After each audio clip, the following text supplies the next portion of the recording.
Mesdames et messieurs, merci de prendre le rendez-vous de l'actualité sur Himalaya Africa Télévision. Dans quelques instants, les grandes articulations. Célébration de la Journée mondiale de la liberté de presse. Tour cycliste international du Bénin, les athlètes arrivent à Porto Novo. Charte de la bonne conduite, les acteurs réfléchissent à l'hôtel de ville de Porto Novo. C'était là les grandes articulations. Tout de suite, les détails.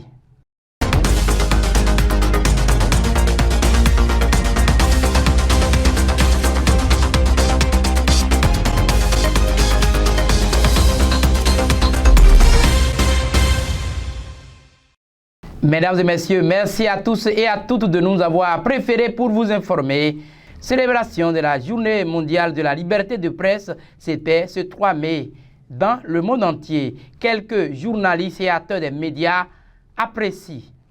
Le Bénin peut s'enorgueillir de garantir la liberté de la presse en ce sens que les professionnels des médias continuent librement d'exercer leur métier. Les opinions sont diverses et plurielles, vous voyez, ce qui n'est pas le cas dans d'autres pays. Malgré le sentiment d'insatisfaction que peut donner certains classements d'organismes internationaux, moi je pense que la liberté de presse est une réalité au Bénin et que les critères d'évaluation de ces organismes internationaux ne sont pas forcément au fond des critères objectifs d'appréciation du point de vue. D'ailleurs, les classements suscitent souvent beaucoup de réactions et pas forcément positives au sein même de la corporation, au sein des acteurs eux-mêmes, puisque ceux qui éditent ces critères-là, au fond, savent très bien que les réalités d'exercice de ce métier chez eux ne sont pas les mêmes que chez d'autres pays dont ils apprécient l'état de la liberté de presse. Donc je pense fondamentalement que nous pouvons considérer que effectivement nous jouissons d'une liberté de presse et d'expression dans notre pays, mais travailler à l'améliorer davantage. Le thème de cette journée cette année, c'est façonner un avenir de droit, en faisant en sorte que la liberté d'expression soit perçue comme un moteur, n'est-ce pas, de jouissance de l'ensemble des autres libertés, des autres droits. Vous savez, la liberté d'expression est transversale.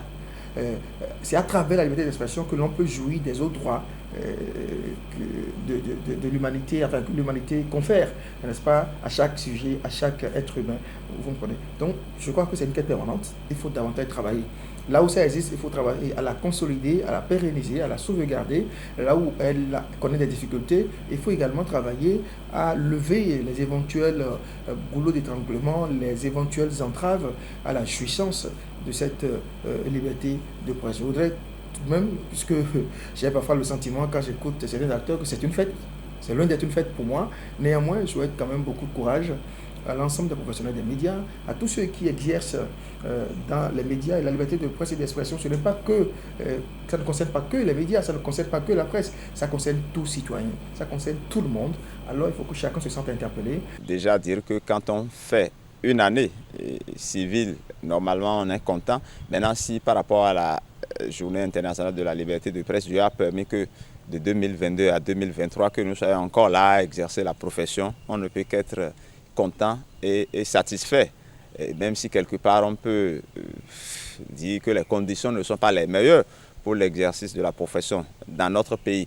Maintenant, il faut signaler que de façon mondiale, le Bénin a fait quand même un bond assez prodigieux dans le classement de Reporters sans frontières par rapport à la liberté de presse. Je crois que le Bénin a fait un bond prodigieux de 9 places. Je crois que ça dénote que malgré tout, la liberté de la presse est une réalité et avance dans notre pays, même si, comme je l'ai dit tantôt, les conditions ne sont pas forcément les meilleures, aussi bien pour les entreprises de presse que pour les professionnels que nous sommes. C'est un jour mémorable, un jour sacré pour nous, hommes de plumes et de micro. C'est-à-dire que c'est une journée qui est satisfaisante parce qu'il faut toujours s'asseoir pour faire un bilan après 12 mois d'exercice pour savoir le pour et le contre. Donc c'est dire que aujourd'hui, nous sommes fiers du fait que certains parmi nous ont malheureusement quitté ce monde et se retrouvent de l'autre côté. Et quitte à nous aujourd'hui d'avoir également une plus pensée à nos chers confrères qui nous ont laissés dans l'exercice de leurs fonctions. Aujourd'hui, c'est un jour sacré, un jour mémorable, comme je l'ai dit. Et nous devons quand même de nous réjouir, surtout qu'aujourd'hui, en 2022, vous savez très bien qu'on était 121e. Et en 2023, On occupe désormais la 112e place, c'est-à-dire qu'on a fait un bond de 9 places. Il s'agit là de remercier également l'exécutif, le chef de l'État, Patrice Talon, et tout son gouvernement du fait des efforts consentis pour la restauration des valeurs républicaines dans le monde médiatique. Je pense qu'il doit aller de l'avant, puisqu'il a assigné une tâche également à la RAC pour qu'on assainisse un peu le milieu, malgré les difficultés que nous avons. Le travail, je dirais, bat son plein, et nous ne pouvons donc remercier les autorités en la matière. Tout cycliste international du Bénin, parti de la commune de Kétou, les athlètes arrivent ce vendredi 5 mai 2023 à Porto Novo. Voici les images. Qui va gagner l'étape? Qui? Est-ce que c'est le Bénin? Est-ce que c'est le Burkina? Est-ce que, mesdames et messieurs, victoire du Camerounais de Saint-Vincent, suivi de la journée du Marocain. Ils sont plusieurs pays qui participent au 18e Tour cycliste du Bénin. La trajectoire à partir de Kétou a échoué ce vendredi 5 mai 2023 à Porto Novo. Très fier de sa performance, le premier de ce rendez-vous sportif livre ses impressions. Je peux dire que je suis très ému, très content parce que c'était ma toute première étape que j'ai pu gagner pendant toutes les compétitions. Je remercie d'avoir le bon Dieu pour cela parce que ce n'était pas facile. Il y a de la concurrence, les équipes sont très fortes, donc je me suis surpassé pour pouvoir gagner cette étape. Lors du dernier sprint, quand la doisier est venue monter à 5 km de l'arrivée, que j'étais à 51 secondes, donc je me suis dit que bon, je peux arriver parce qu'aux entraînements, on a eu à faire cela. Je me suis dit que si on me prend 10 secondes par kilomètre, même si on me prend avec 10 secondes à l'arrivée, c'est pas facile, donc je me suis donné à fond jusqu'à traverser la ligne d'arrivée. Signalons que ce 18e Tour cycliste du Bénin dure plusieurs jours. Élaboration de la charte de la bonne conduite, les acteurs de la gouvernance participative mènent une réflexion à l'hôtel de ville de Porto Novo. Reportage Florentin Adandé. La ville de Porto Novo a servi de cadre ce jeudi après-midi à une séance de travail sur le projet de la charte de la bonne conduite. Il s'agit d'une initiative du cadre de concertation des acteurs du développement économique local. C'est le premier adjoint au maire de la ville de Porto Novo qui a conduit les travaux de la présente rencontre. On peut démarrer la séance. Comme c'est une première séance, certainement il serait intéressant qu'on commence d'abord par s'approprier de l'arrêté et de voir ensemble quelle organisation on peut mettre en place pour atteindre les objectifs. Je suppose que très bientôt, bien si c'est pour cette séance, vous allez aussi voir comment réfléchir à la mise en place ou bien à l'élaboration d'un plan de travail en URL. Toujours est-il qu'on doit pouvoir se doter des documents qui nous permettent quand même de faire le travail dans les meilleures conditions. Donc, je nous souhaite une bonne séance et que les réflexions qui vont amener à la conception des documents de travail soient les meilleurs pour l'atteinte des résultats. Mais quelle est la vision de la tenue d'une telle rencontre? Aujourd'hui, nous avons tenu une séance où nous nous sommes appropriés de l'arrêté qui a mis sur pied le cadre. Nous avons les responsables administratifs nous ont proposé un projet de cadre de vie. Et là, nous avons amendé et on a mis sur pied un comité qui se chargera maintenant de planifier les activités programmées pour l'année 2023. Le comité dont je préside doit charger de planifier les activités, les transformer en tâches, la périodicité et définir les responsables qui vont accomplir les différentes tâches. C'est ainsi que la séance a eu lieu dans l'intervalle d'1h30 et ces décisions ont été prises pour que le cadre de concertation puisse commencer par travailler concrètement pour le développement de la commune de Porto-Novo. Je crois que cette appropriation était nécessaire parce qu'il fallait que nous nous retrouvions entre membres de ce cadre et pour que nous puissions nous approprier des missions assignées à ce cadre. Donc ceci a constitué le premier point inscrit à l'ordre du jour et ensuite nous nous sommes dit et pour mieux fonctionner, il fallait que nous nous dotons d'un code de bonne conduite. Donc ce code de bonne conduite a été examiné et finalement nous sommes allés à son adoption. Signalons que le cadre de concertation a pour mission de tenir à jour un répertoire des acteurs du secteur privé. Que signifie le contrôle interne et la notion de risque? C'est à cette préoccupation que répond le professeur Crescent Mebounou, reçu par Delphin Gandonou et Florentin Adandé. Voici ses analyses. Professeur Crescent Mebounou, bonjour. Oui, bonjour. C'est vrai, vous êtes enseignant-chercheur à l'Université du Bénin, pour le bonheur de nos téléspectateurs. Je suis Crescent Mebounou. Je suis maître assistant en sciences de gestion à l'Université d'Abomey-Calavi. Je suis en service à l'École nationale d'économie appliquée et de management. J'assure la responsabilité du département gestion financière et comptable à l'ENEAM. Je suis le coordonnateur du cursus d'ECOFI de l'ENEAM. Je suis diplômé d'expertise comptable. S'il faut définir le risque aujourd'hui, quelles sont les caractéristiques du risque d'abord? Okay. Le risque, en fait, ne saurait être dissocié du contrôle interne. On pourrait même dire que la matière première du contrôle interne, c'est le risque, parce qu'on met en place les dispositifs de contrôle interne pour pouvoir maîtriser les risques.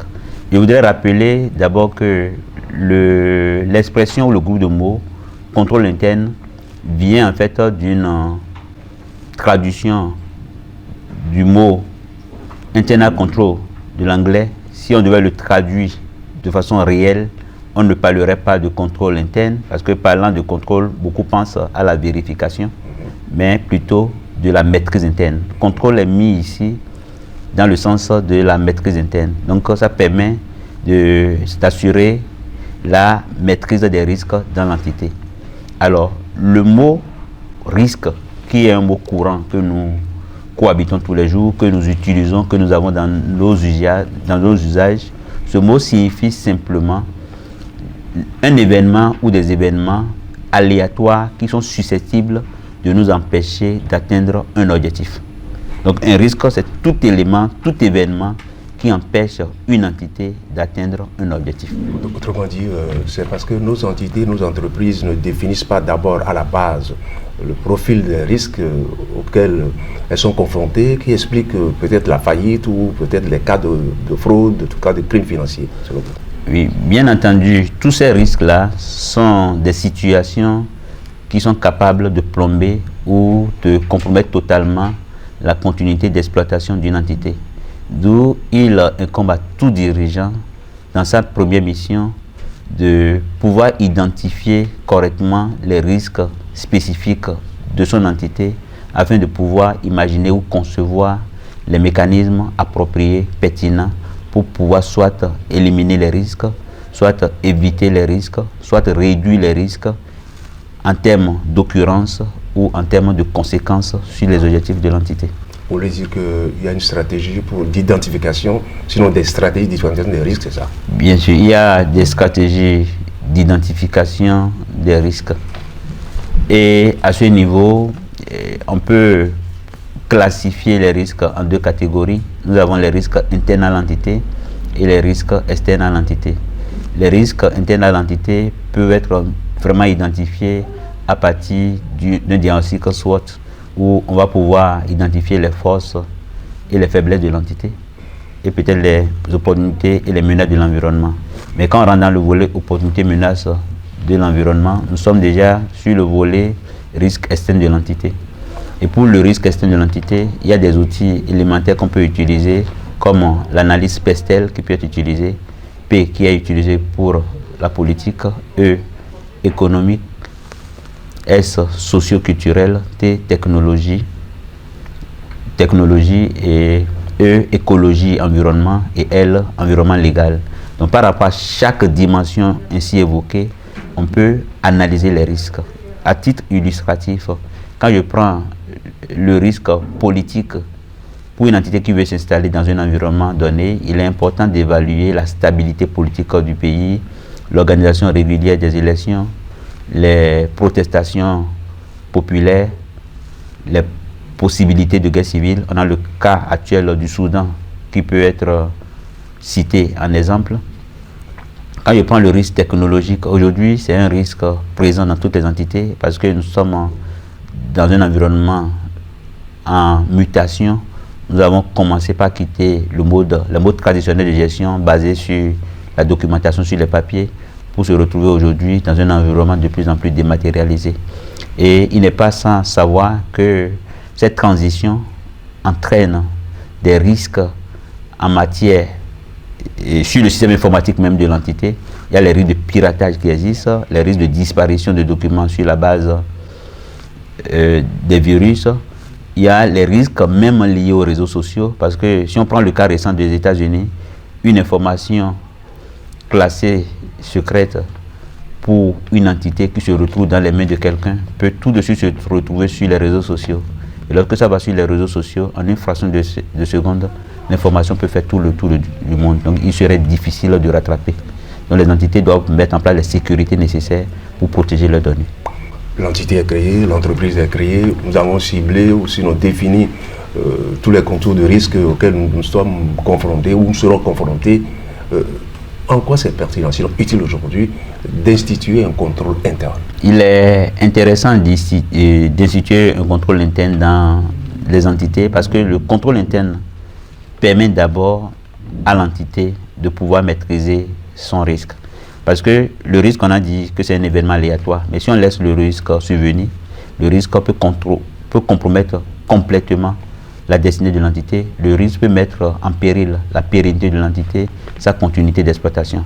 Donc le dirigeant doit pouvoir identifier les risques de son secteur d'activité et les évaluer et proposer des mesures appropriées.